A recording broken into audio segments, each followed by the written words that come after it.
until all have heard.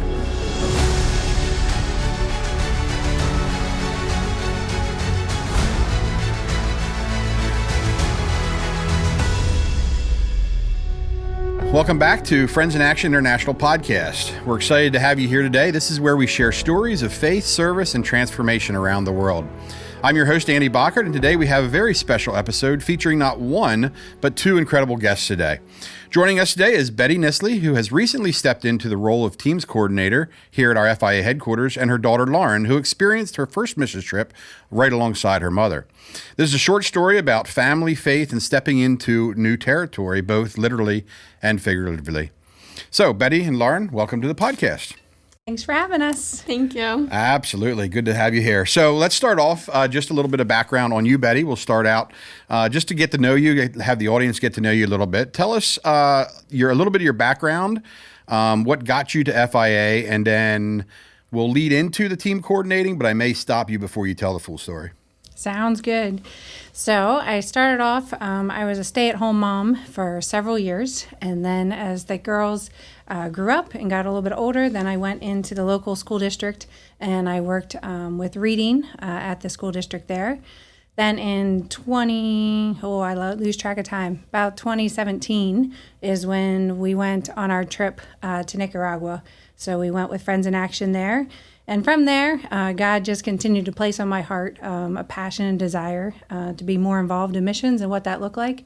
So then I came to Friends in Action as the administrative assistant. Good. So as the office admin, what did that look like? Like, you just didn't come looking to FIA for a job. What pulled you toward the ministry of Friends in Action? Yeah, I love the heart and passion of Friends in Action, just to practically use what God has given them, each individual in their gifts and talents. For us, when we went to Nicaragua, it was to do a vacation Bible school. So we just had a desire to use our gift of teaching and what that looked like there. But Friends in Action as a whole uses individual skills and talents to serve Him in practical ways around the world in order to get the gospel places it hasn't been. Good. That's interesting. So you mentioned a little bit about the admin role that you first started in. What type of responsibilities and tasks were you given as the admin, the office admin, at a really a little bit smaller organization than we are now, only just a few years ago?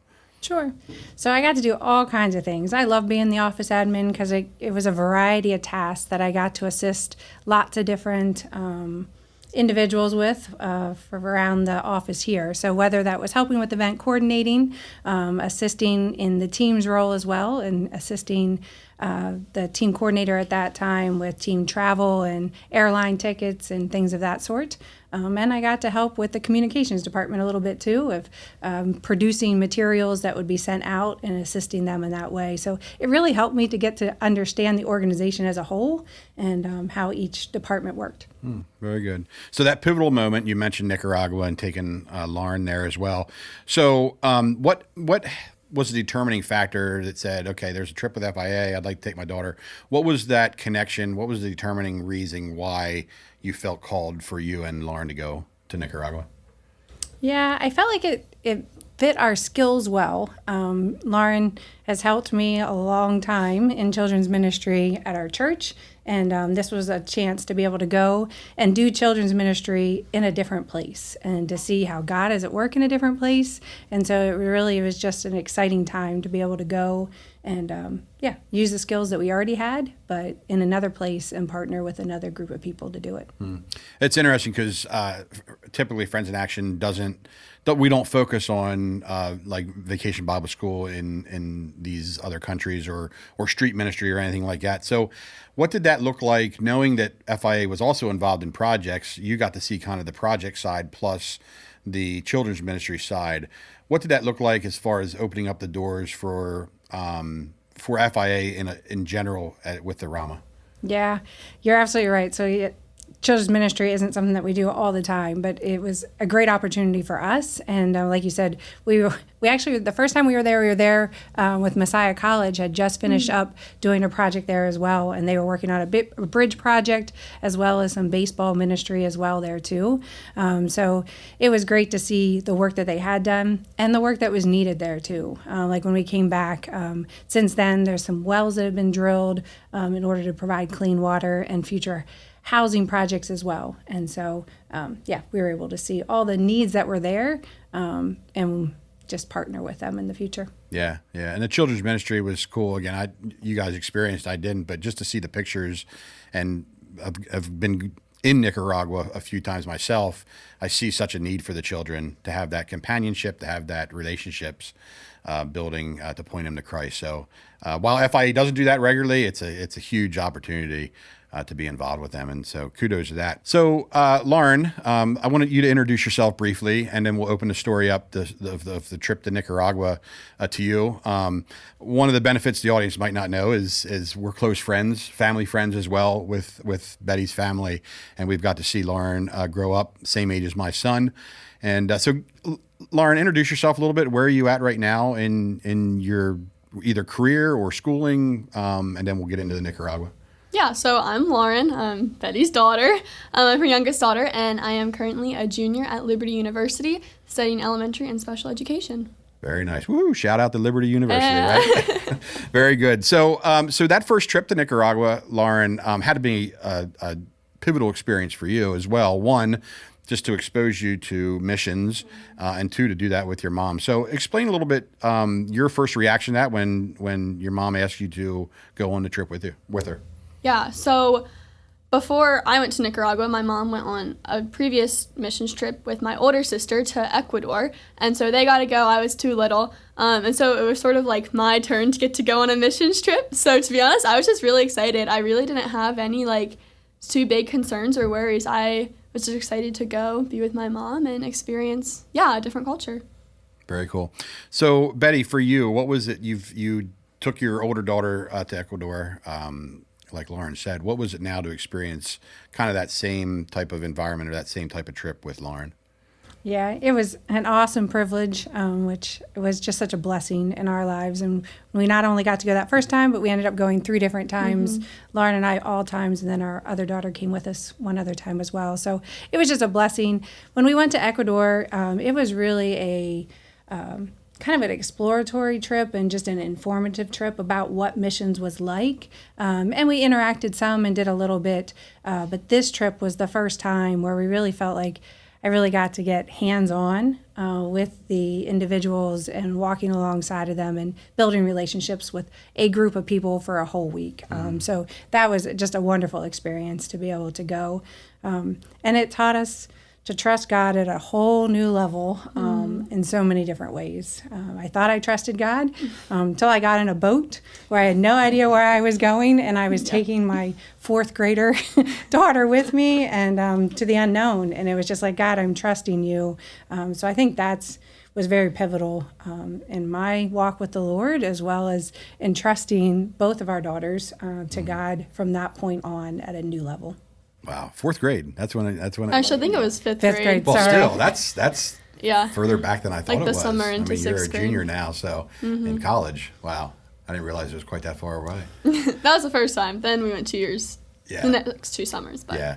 So, Lauren, for you, what was an experience you had there that really stuck in your memory, whether it be an interaction with the people group or just an experience in missions or maybe even travel? What really stuck out to you about that trip?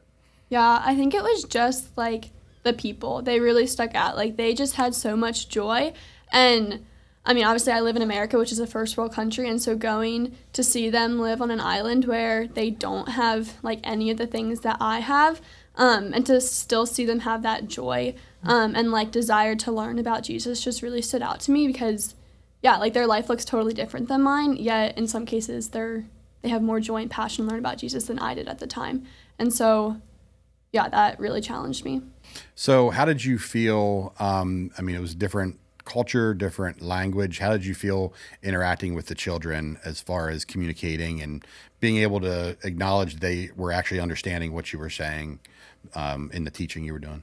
Yeah, so they speak like, Creole and Spanish and English all sort of mixed together. And so you can sort of pick up on like some of their language in English, which was nice. And I know a little bit of Spanish, not much. But I think just also being a kid with them and being able just to like play games and interact with them, like you can tell from just the way you interact of how they're understanding and just like that they enjoy being with you. So, Did they remember you from year to year? Yeah, they did. That's great. That's great. So fast forwarding quite a few years since it was fourth grade, Betty, we'll point it back to you and just unpack the team coordinating role a little bit. So it's been a few years since Nicaragua, and now this year you've been transitioning into team coordinating, a leadership role here with the organization. It's quite the transition from the admin to taking on a responsibility of leading the team coordinating department. So how did that look as far as a transition? How did you feel that God was calling you maybe into a deeper involvement, and still staying with Friends in Action? It was definitely a process, a process of a lot of praying and, just God challenging me in a variety of different ways. So one of those ways would be yourself would challenge me as we would meet at various times of, was I serving in the place where God wanted me to be with my gifts and talents and abilities? And so I was just kind of processing the passions that God had given me. And I love people. I love dealing with people. And as an admin, I get to deal with people somewhat, but not as hands-on as a teams coordinator and working with individuals, encouraging them to go on a trip like Lauren and I did, and how impactful that was in my life, and encouraging others to do the same thing and walking alongside them. So it was an exciting thing, but definitely I was very comfortable in the position I was at. And so like I said, I highly enjoyed it. And so God also used various sermons at the time, and especially Moses, and how God just challenged me to trust him fully. Like, again, I said, when we got in that boat that first time, of was I trusting God then, and was I being complacent where I was at as well now? And so he just challenged me if I was trusting him fully. Moving into this role is a support raised role, so it's a different as well as more responsibility. But I did feel in the end that that's where he wants me to be, and so walking where God wants you to be is the best place to be, even though it might not be easy. Yeah. So what previous leadership experiences have you had that you felt God was preparing you for this transition? So at our church, I was able to work not only in children's ministry, but then moved up to the youth ministry as well, and where we go on various trips as well there. And so just that experience there and being led and discipled through that process as well really helped me learn more as well. Yeah. Well, your heart for missions and then your heart to lead as well has been apparent since I've been at Friends in Action. You were here before I was. But just to see you grow into that position has been an encouragement, not just for myself, but for others around us too, and to really carry on the department. And as we grow, just a few years ago, we were probably only sending out 2 or 3, 4 teams maybe. And now we're gearing up a lot more, close to 20 teams a year. So it's taken on a whole new perspective as far as making it more of a process. And we just had a meeting this morning about processes and how can we do things with excellence so we can, 1, honor God, and 2, honor the volunteers to go out on these teams and do that well. So it's been great to have your perspective on that. So you mentioned it's a support raising role. I think most of the guests that we've had over these series of podcasts explain a little bit about what support raising looked for them, because it's a faith journey a little bit different for everybody. So I remember my first reaction when I realized that this role was a support raised role and not a salaried role. What did that look like for you personally? And then we'll lead into what that looked like for your family. Sure. So I think personally, it was really just trusting God that he would provide, and he has provided in the past for various trips we've gone on and things like that, and truly knowing I really appreciated the God Asked book that I was encouraged to read, that just helped us walk through what it looks like to bring people into partnership with you as you serve. So I feel like God has truly gone before us in support raising, and that, yes, I need to be obedient and share what God is doing, but trusting God that He will bring the people alongside of us. So it's scary and challenging, but also super encouraging at the same time. So just to see God at work. And so it really is a privilege to be able to be a part of what He's doing. Good. If you want to learn more about supporting Betty and her ministry here as a teams coordinator at Friends in Action, you can find her bio on our staff page through our website. And Emily will also put some links in our show notes, as well as the link to our social medias and our website. So if you feel encouraged by Betty and Lauren's story and feel like God is calling you to pray and support financially, check her information out in her bio. So, Betty, you mentioned the God Asked book. So, Steve Shadrach does a nice job at laying out what the God Ask is. And we don't require this as part of your support raising efforts at Friends in Action, but we highly recommend the process that Steve Shadrach goes through in the God Ask. Really, it's a triangle relationship between God, you, and your donor. And really, to sum it up, it's basically you ask your potential donor to pray and consider financial support, and then leave it up to God and really let them process through that. That way it takes any maybe hard feelings if someone can't afford or don't feel connected to support you. But it also gives them a challenge from God to give faithfully and to support missions. So anyway, shout out to Steve Shadrach. We really love his curriculum. And then there's a bunch of free resources online too through the God Ask. So through that support raising, Lauren, I'll turn it over to you real quick. What were your thoughts? Again, you went to Nicaragua. I assume you would raise support to do that. So you were a little bit familiar with that model. But what does that look like when your mom comes home and says, "Hey guys, let's have a family meeting. What do you think about this process?" What did you think? Yeah, I mean, I was sort of at college when this whole transition happened, so I wasn't super involved, I would say. But I do, Mom would text us, me and Brianna, my sister, and just be like, hey, can you pray for me? I'm working through this, or, I'm still struggling with, trusting God in this area. And so that was just cool to see her vulnerability and ask for prayer for where she wasn't quite trusting God. So, yeah. Very cool. So I'll keep going with you, Lauren, as we look at you're a junior at Liberty. Liberty is highly focused on missions and steering students into missions. So it's a cool opportunity. We've been there, represented last year, and we're planning to go back and represent again for their missions week this year. So that's exciting. What would you say to other young people who might be hesitant about just going on short-term mission trips? I mean, that's kind of the first step to say, God, where would you have me? What would you recommend to other students or young people your age that are considering or even might be interested in short-term missions? Yeah, I would just say surrender your plans. Let God do what God wants to do. If He's calling you to go out on a trip, be willing and available and go on the trip, and the Lord will work in the people you go to and also your life so much. Yeah, this life is not ours, so I would just really encourage you to surrender. That's cool. So I like what you said there. I'll call that the golden nugget for this episode is surrender and let God do what God's going to do. Mm-hmm. And that's really the key part. And I think, Betty, you mentioned that too, as far as the faith support raising. You just surrender to God and honor where he takes you. Mm-hmm. So, Lauren, what does that look like practically for schedule wise? I mean, you're in college, you're busy. I mean, you got lots of things going on in your life. What does that look like to advise or to suggest to somebody, hey, consider short-term missions? What type of challenges does that present to a young college student? Yeah, it can definitely be challenging. Life is very busy, but I would just say your summers are open. Obviously, you'll have a job or something, hopefully, and that'll take up some of your time, but just 1 week out of the whole summer, you might use for vacation with your family, but instead, maybe that summer, just spend time at home with your family and go on a missions trip, or even spring break during the school year. Just go somewhere for a week and serve the Lord.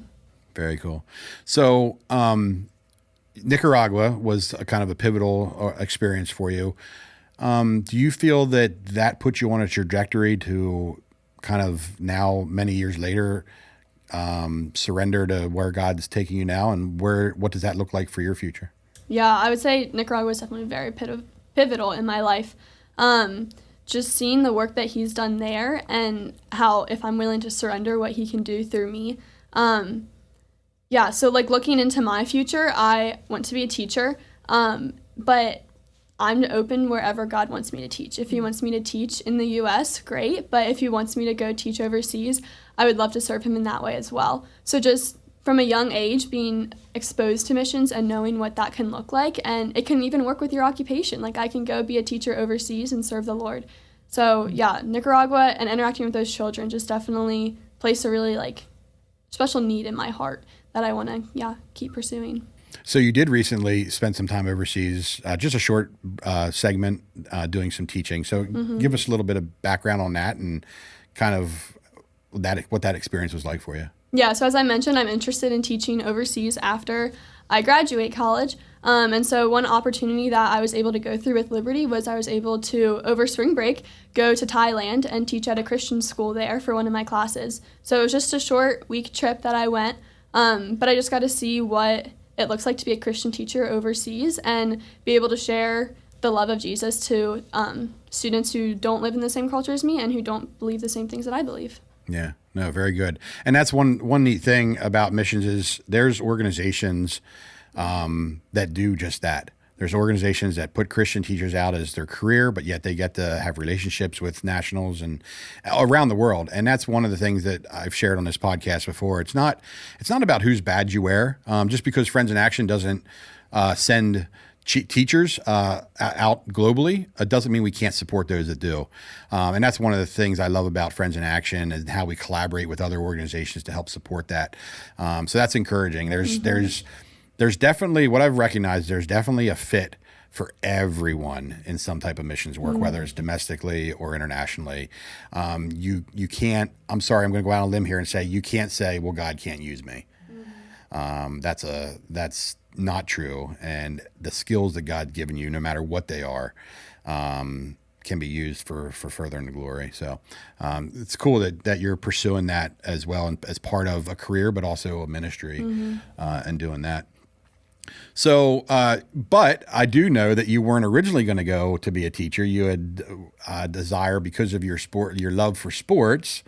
And who's your favorite team? The Philadelphia Eagles. Go Birds.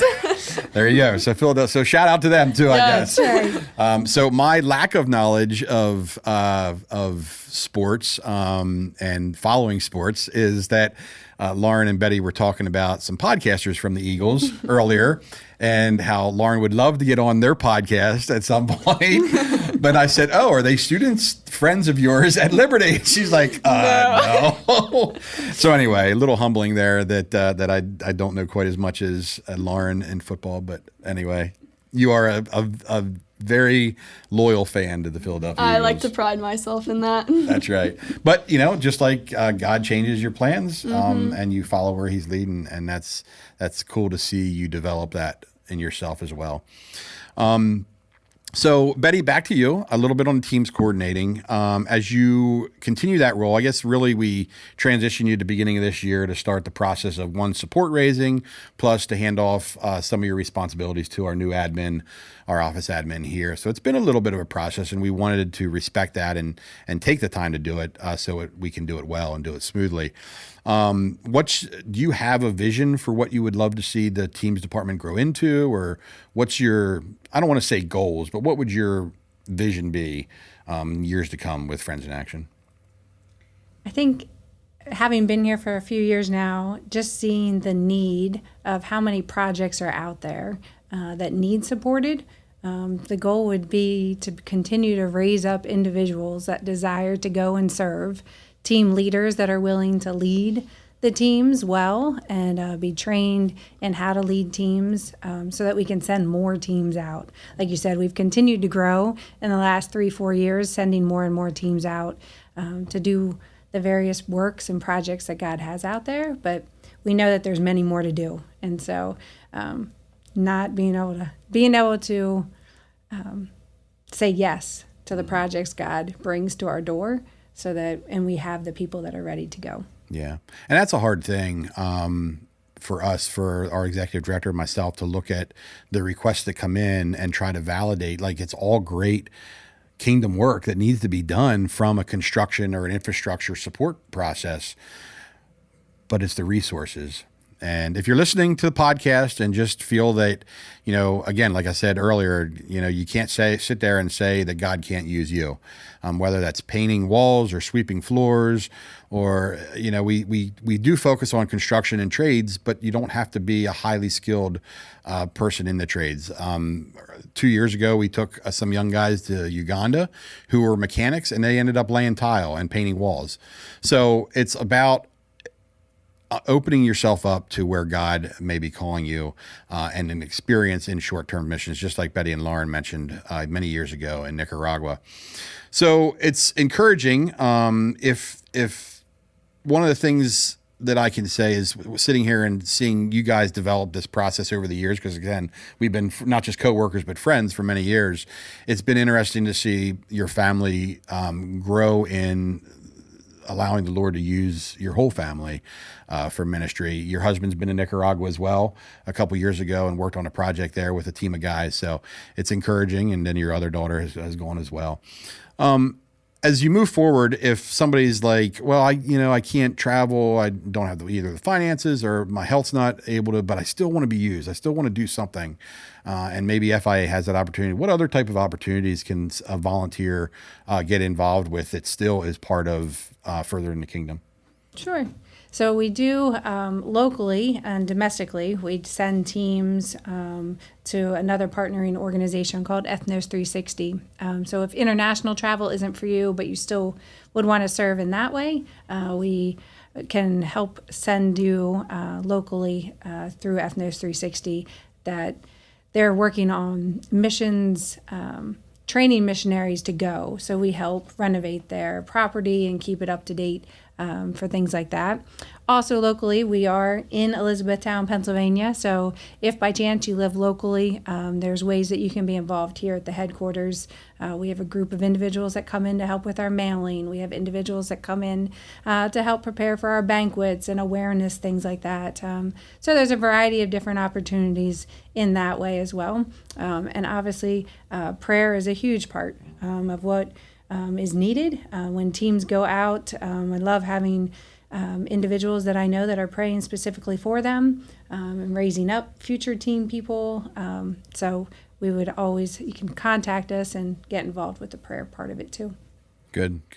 If somebody would approach FIA and say, hey, I'm interested in trying an international team, seeing where God's leading me, what would be maybe the first thought you would have to tell them or to advise them to do?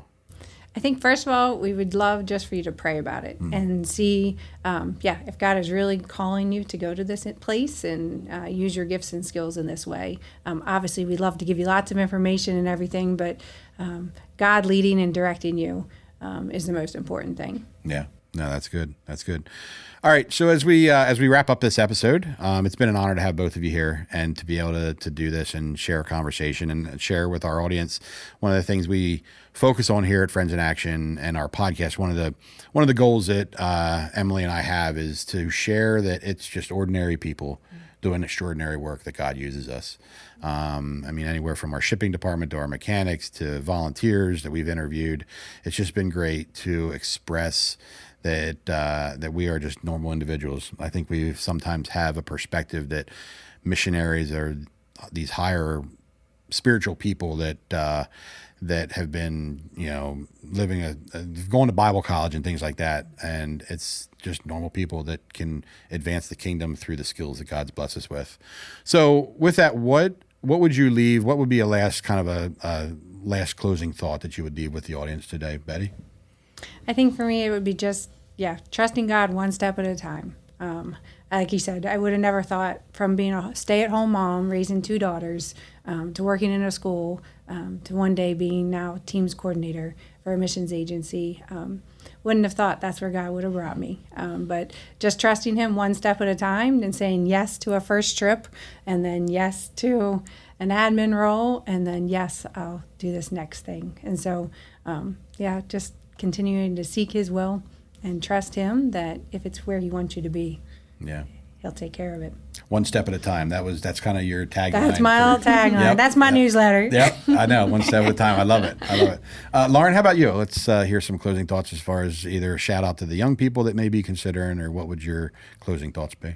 Yeah, I would just say leave your hands open.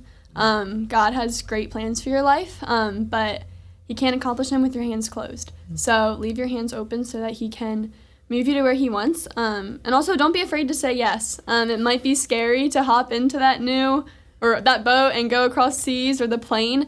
It might not be your comfort zone, but that's okay. The Lord can still work, and he'll stretch you, and it'll be really good. Just let God do what God's going to do. Yeah. No, I appreciate that. So thank you for closing with that. One of the things I want to leave you guys in the audience with is we do appreciate when parents want to encourage their children or young adults to go out on missions. That is an opportunity by a case-to-case basis that we consider here at Friends in Action, because we recognize that early exposure can really be a pivotal moment, just as it has been for Lauren and my son as well, and some other family members that have gone out on missions with Friends in Action.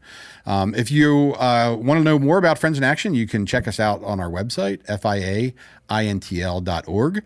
You can also check out our YouTube page. You can find us on social media at Friends in Action USA. We have a number of podcasts. I forget what number we're up to now, Emily, but she's giving me 5, 6, 7, 8. Episode 8. Okay, I hope that's right. Episode 8 now. So it's been a joy to have the opportunity to expose our staff to the audience, get to know us a little bit better as an organization, get to hear about the experience of Betty and Lauren. Because again, we want to focus on sharing our heart for missions, and we would love to invite you into that, because as I said earlier, it just takes ordinary people to open your hands and follow where God's leading us until all have heard. Thanks.